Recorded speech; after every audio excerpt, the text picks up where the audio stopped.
शांत उभं राहायचं कधी पण लोक येत असतात.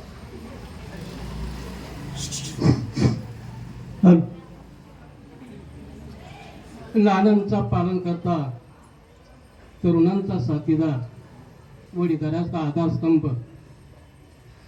लेकीबाईचा रक्षण करता, आयाबाईचा बंधुरा, स्फूर्ती देणारे, प्रेरणा देणारे, ज्ञान मार्तंड, समाज कार्यासाठी स्वतःला झोकून देणारे, दिव्या परिवारातली बुलंद तोफ मध्ये इंद्रजित भोसले सर,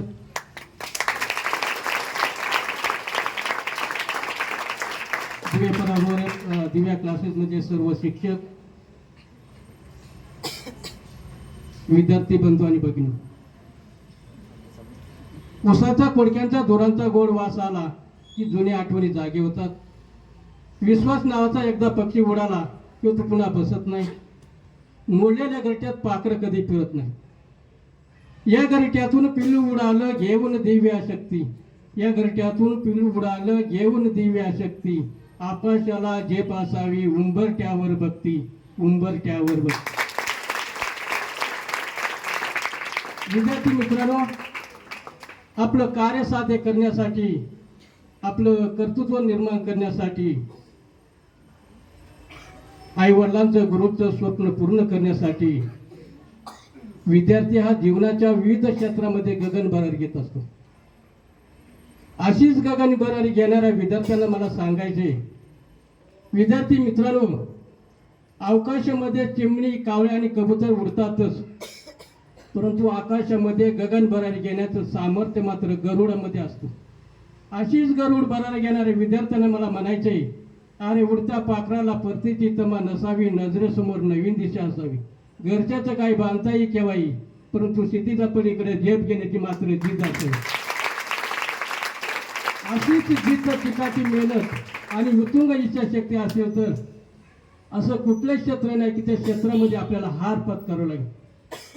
त्यासाठी आपल्यामध्ये असणारं सामर्थ्य, आपल्यामध्ये असणारा आत्मविश्वास, आपल्या मनगटामध्ये असणारी शक्ती ही ओळखता आली पाहिजे. ज्यावेळी स्वतःची ओळख पडते त्यावेळी भगतसिंग राजगुरू तयार होता.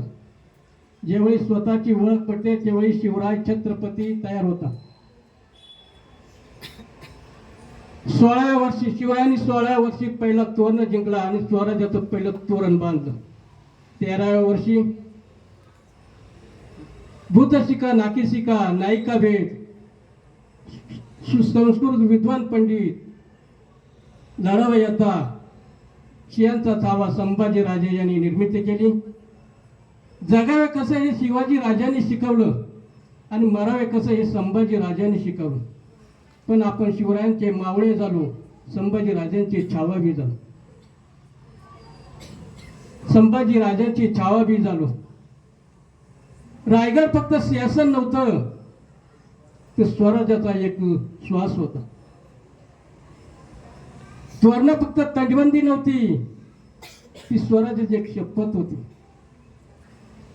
सिंधुदुर्ग किल्ला हा फक्त किनारा नव्हता, मावळीने घेतलेली साक्ष होती. प्रतापगड फक्त युद्ध नव्हतं, तो उभी न्यायाची तलवारीची बाजू होती. विद्यार्थी मित्रांनो, आपल्याला जीवनात मोठ्या वयाचा असेल तर भारतीय राज्यघटनेचे 5 मूलभूत तत्व.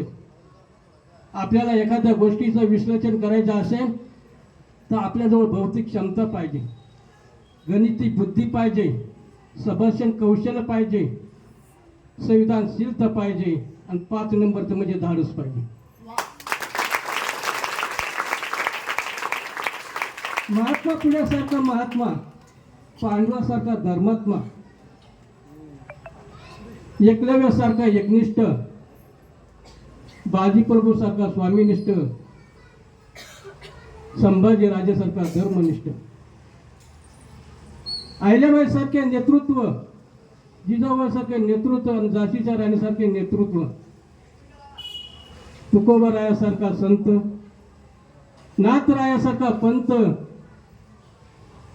आणि नामदेवरायासारखा भाग्यवंत आपल्याला होता आला पाहिजे. विद्यार्थी मित्रांनो, सगळी स्वप्न पूर्ण होत नसतात, त्या स्वप्नामध्ये रंग भरायचे असतात. स्वप्नातले रंग उडाले म्हणून दुःखी व्हायचं नसतं, स्वप्नातले रंग उडाले म्हणून नाराज व्हायचं नसतं. सगळं काय आपलं नसतं, सगळं काय तुमच्यात आहे.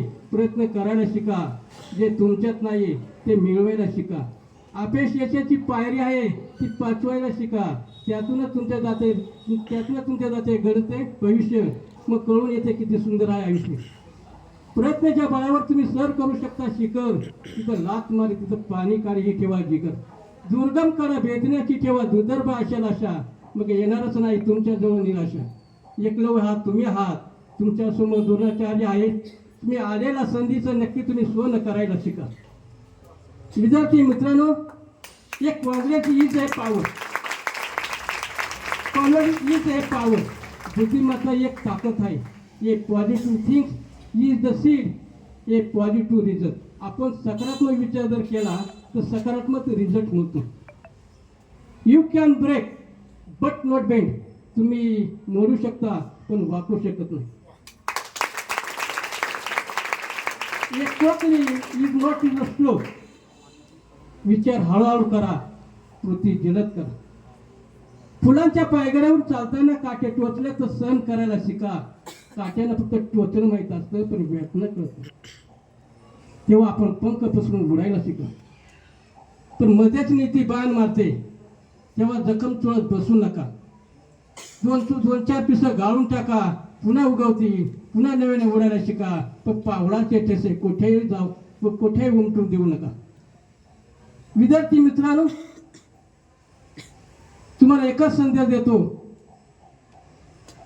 कोणत्या परिस्थितीमध्ये तुम्ही हतबल न होता, निराश न होता, कोलमडून न पडता, उग्ध मनाने जिद्दीने आपण यशस्वी व्हा ही गणपतीच्या चरणी प्रार्थना करतो आणि सांगतो. जय हिंद, जय महाराष्ट्र.